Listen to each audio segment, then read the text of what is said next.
پہ شدت کیجئے، ملحدوں کی کیا مروت کیجئے، غیظ میں جل جائیں بے دینوں کے دل، یا رسول اللہ کی کثرت کیجئے، یا رسول اللہ کی شرک ٹھہرے جس میں تعظیم حبیب، شرک ٹھہرے جس میں تعظیم حبیب، اس برے مذہب پہ لعنت کیجیے، اور ذکر ان کا چھیڑیے ہر بات میں، ذکر ان کا، کن کا ذکر؟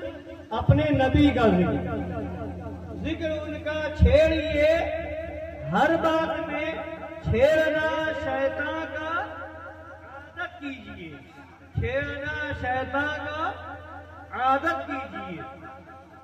حضرات گرامی، یہ شادی خانہ آبادی کا موقع ہے، اس موقع پر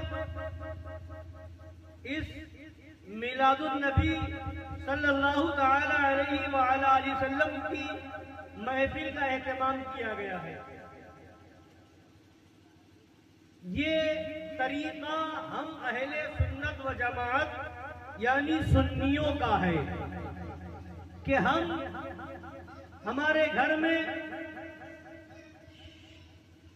خوشی کی محفل ہو، خوشی کا موقع ہو یا کوئی غم کا موقع ہو، تو ہم میلاد النبی کی محفل کر کے اپنے آقا کو یاد کرتے ہیں، اس لیے کہ جو بھی خوشی ملتی ہے نبی کے صدقے میں ملتی ہے،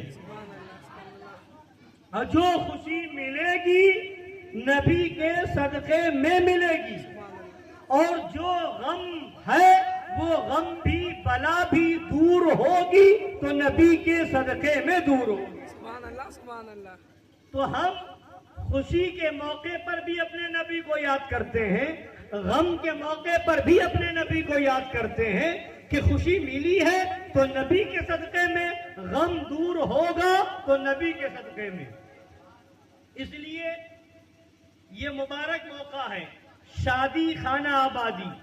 آپ نے یہ بارہا سنا ہوگا، سنتے رہتے ہیں، کیا کہ نبی نے فرمایا ہے النکاح من سنتی، نکاح میری سنت سے ہے، نکاح نبی کی سنت ہے۔ نکاح جو ہے، بولیے زور سے، ہمارے نبی کی سنت ہے، تو سنت پر ہم عمل کرتے ہیں تو نکاح کی محفل منعقد ہوتی ہے، تو ہم نبی کے طریقے پر عمل کرتے ہیں تو نبی کے نام کی محفل بھی کرتے ہیں۔ تو میلاد کیا ہے؟ یہ میلاد ہم کیوں کرتے ہیں؟ میلاد میں کیا ہوتا ہے؟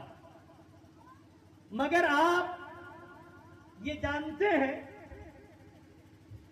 کہ ہم لوگ، سنی لوگ، نکاح کے موقع پر میلاد شریف کرتے ہیں، نکاح کے بارے میں حدیث شریف پڑھتے ہیں، النکاح من سنتی، نبی نے فرمایا ہے نکاح میری سنت ہے، نبی کو یاد کر رہے ہیں، اور دوسرے فرقے کے لوگ بھی ہیں، وہابی ہوں، دیوبندی ہوں، رافضی ہوں، کوئی ہو، وہ فرقے والے بھی یہ حدیث پڑھتے ہیں النکاح من سنتی، نکاح میری سنت ہے۔ تو جب یہ نبی کی حدیث پڑھتے ہیں کہ نبی نے یہ فرمایا ہے، قال النبی صلی اللہ علیہ وسلم، نبی نے یہ فرمایا ہے النکاح من سنتی، نکاح میری سنت ہے، تو اب وہاں پر بھی نبی کا ذکر ہوا کہ نہیں ہوا؟ بولی نبی کا ذکر ہوا کہ نہیں ہوا؟ تو اگر نکاح کرنے کے ٹائم تم نبی کی حدیث پڑھ کر کے نبی کا ذکر کرو تو غلط نہ ہو، تو ہم نکاح سے پہلے اپنے گھر میں نبی کا ذکر کرنے کے لیے میلاد کی محفل منعقد کریں تو یہ غلط کیسے ہو جاتا ہے؟ میلاد کی محفل اسی لیے کرتے ہیں کہ ہم نبی کا ذکر کریں، نبی کی عظمت بتائیں، نبی کی شان بتائیں، نبی کا مقام بتائیں، نبی کا مرتبہ بتائیں۔ نبی کون ہے؟ نبی وہ ہے کہ میرے نبی جیسا نہ کوئی ہوا ہے اور نہ ہو سکتا ہے۔ میرے نبی وہ ہے جس نبی نبی کے صدقے میں یہ زمین بنی ہے، جس نبی کے صدقے میں آسمان بنا ہے، جس نبی کے صدقے میں پوری کائنات بنی ہے، بلکہ حقیقت یہ ہے نبی کے صدقے میں خانہ کعبہ بنا ہے۔ سبحان اللہ کے حضرت اللہ اکبر، مرحبا مرحبا مرحبا یا رسول اللہ، یا علی یا علی۔ مگر وہ فرقے والے دیوبندی ہو یا وہابی، وہ نکاح کے ٹائم نبی کا نام لے کر کے ذکر کرتے ہیں کہ نبی نے فرمایا ہے نکاح من سنتی، نکاح میری سنت ہے، مگر نکاح سے پہلے ہم میلاد کرتے ہیں تو کہتے ہیں اس کا ثبوت کہاں ہے، اس کا ثبوت کہاں ہے، یہ میلاد کرنا کہاں سے ثابت ہے، یہ میلاد کرنے کا ثبوت کہاں ہے؟ سنو، میلاد میں کیا ہے؟ نبی کی پیدائش، نبی کی آمد کا ذکر ہوتا ہے، تو اس کا ثبوت مانگتے ہو؟ نبی کی آمد کا ذکر قرآن میں موجود ہے، نبی کی پیدائش کا ذکر قرآن میں موجود ہے، نبی کو بھیجا ہے، اللہ فرماتا ہے قد جاءکم من اللہ نور و کتاب مبین، تمہارے پاس اللہ کی طرف سے ایک نور آیا اور روشن کتاب، یہاں بھی نبی کا ذکر ہے۔ اللہ فرماتا ہے لقد من اللہ علی المؤمنین اذ بعث فیہم رسولا، مومنین پر اللہ نے احسان کیا ہے اپنا رسول بھیج کر کے۔ سبحان اللہ سبحان اللہ سبحان اللہ۔ تو اس کا ذکر، نبی کی آمد کا ذکر تو قرآن میں ہے، اور نبی کی آمد سے پہلے حضرت موسیٰ علیہ السلام حضرت عیسیٰ علیہ السلام خوشخبری دے رہے تھے تو اس کو قرآن میں ذکر کیا ہے۔ حضرت عیسیٰ فرماتے تھے کہ اس کو قرآن نے بیان فرمایا مبشرا برسولی یأتی من بعد اسمہ احمد، میں خوشخبری دیتا ہوں میرے بعد ایک رسول آئیں گے، ان کا نام احمد۔ بیٹھ جائیے، بیٹھیے، تھوڑی دیر کی بات ہے، سنیے، گرمی ہو کچھ بھی ہو کوئی بات نہیں، اس سے پنکھے اور سب کچھ چل رہا ہے۔ درود پاک پڑھیے صلی اللہ علیہ وسلم۔ صلاۃ و سلام علیک یا رسول اللہ صلی اللہ تعالی علیہ وسلم۔ تھوڑی دیر بیٹھیے اور سن لیجیے ہمارے نبی کی شان کیا ہے، ہمارے نبی کا مقام کیا ہے، ہمارے نبی کا مرتبہ کیا ہے، ہمارے نبی کی عظمت کیا ہے۔ سنتے ہیں ہمارے نبی وہ ہیں، ابھی دنیا میں پہلے انسان کون ہے؟ حضرت آدم علیہ السلام۔ کون ہے؟ حضرت آدم علیہ السلام جنت سے اتارے گئے، زمین پر تشریف لائے، اللہ کی بارگاہ میں توبہ استغفار کرتے رہے۔ ایک دن ان کو خیال آیا کہ جب میں پیدا کیا گیا تھا تو جنت میں اللہ تعالی کے نام کے ساتھ ایک نام دیکھا تھا، محمد صلی اللہ علیہ وسلم۔ تو حضرت آدم نے اس نام کا وسیلہ دے کر کے خدا کی بارگاہ میں دعا کی، استغفار کیا، خدا نے ان کی توبہ قبول فرمائی اور فرمایا اللہ نے اے آدم تمہیں اس نام کا علم کیسے ہوا؟ اے آدم تمہیں یہ نام کیسے معلوم ہوا؟ تو حضرت آدم علیہ السلام عرض کرتے ہیں مولا جب تو نے مجھے پیدا کیا تھا تو جنت میں درخت کے اوپر، درخت کے پتوں کے اوپر میں نے تیرے نام کے ساتھ اس نام کو دیکھا تھا، تو میں نے جان لیا کہ تیری بارگاہ میں سب سے پیارا کوئی ہے، تیری بارگاہ میں سب سے زیادہ محبوب کوئی ہے تو وہ یہی ہے، اس لیے میں نے اس نام کا وسیلہ پیش کیا ہے۔ اللہ فرماتا ہے اے آدم تم نے صحیح سمجھا ہے، میرا سب سے پیارا محبوب یہی ہے، اس نام کے وسیلے سے تم نے اپنے لیے دعا کی ہے، میں نے دعا قبول کرنی ہے۔ اگر اس نام کا وسیلہ دے کر کے پوری دنیا کے لیے مغفرت اور بخشش چاہتے تو میں پوری دنیا کو بخش دیتا۔